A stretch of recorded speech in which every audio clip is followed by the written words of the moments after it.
All right, problem 79.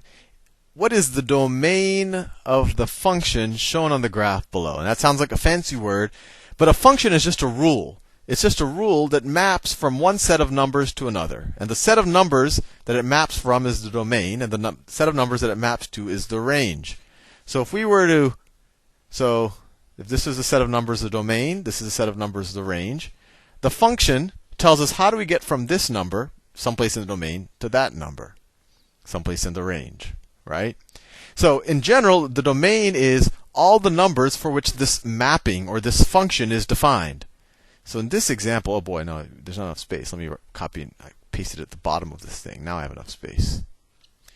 Okay, so let's see. So the domain is where is this function defined? So let's see if so this function is defined for x is equal to, and in general when you plot it on the xy axis, the domain is all of the x values that you're defined over, and the range is all the y values. So the function is a mapping from x to y. So let's see where it's defined when x is equal to 4. It tells us we're mapping from x is equal to 4 to y is equal to -1. So it's defined for x is equal to 4, for x is equal to 5, for x is equal to 2, right? X is equal to 2, and it's defined for x is equal to 1. So it's defined for all of those numbers. That's the domain. This function is not defined. We don't know what happens when x is equal to -2. It's not defined. It tells us no. It doesn't tell us what y equals here. So these are the only numbers for which this function is defined. It tells us that 4 maps to -1, 4 maps to -1, that 5 maps to -2, that 2 maps to -5, and that 1 maps to -4. That's all it tells us. And this is actually the range. That's the range, and that's the domain. That's the domain. So let's see. 4, 5, 2, 1.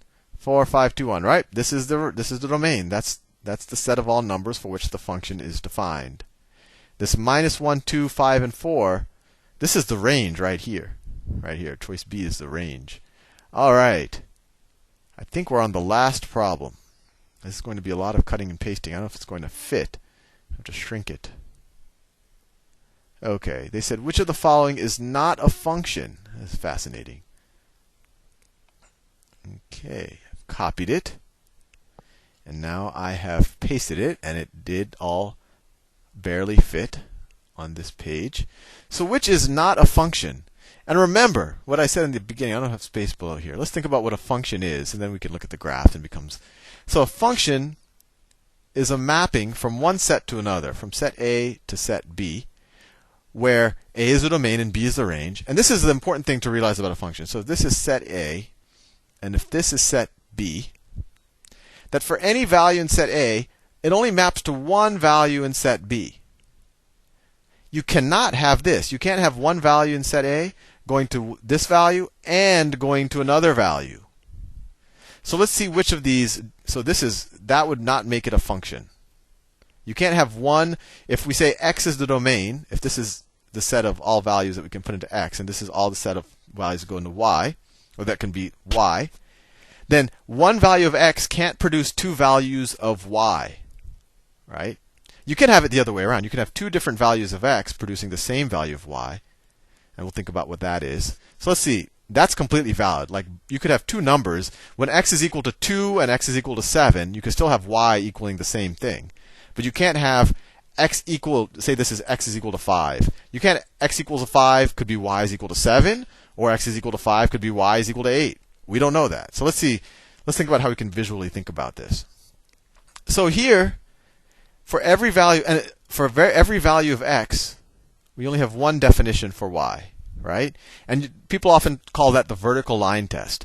At no point on this graph can I draw a vertical line and it intersects it twice. If a vertical line intersected twice, that means for a given value of x, this function defines two different y's. Not going to happen. Now this function does for any given y have two different x's, right? For like that point and that point. But that's okay. That's completely fine. So for example, when x is equal to -1.5 and x is equal to 3, they point to the same number. So in that example, that's like, x is equal to -1.5 and x is equal to 3. They both point to the same number. That's completely okay, as long as one of these don't point to two separate numbers. So that magenta is what that first graph is doing. Same thing here. We have, for any given y, we can have two x's pointing to it.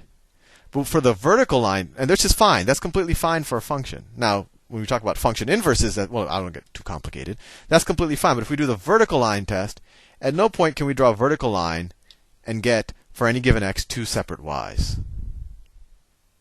Same thing for here. Actually, here we have a complete one-to-one mapping. For any given x, there's one y.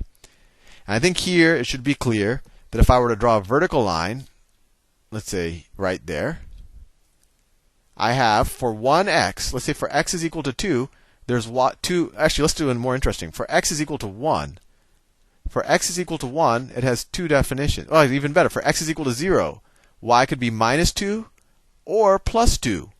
So that's the case that we said. For an x is equal to 0, it's pointing to plus 2, and it's pointing to minus 2. It's pointing to two different values, which you cannot have in a function. For a function for any given x, you can only define one y value.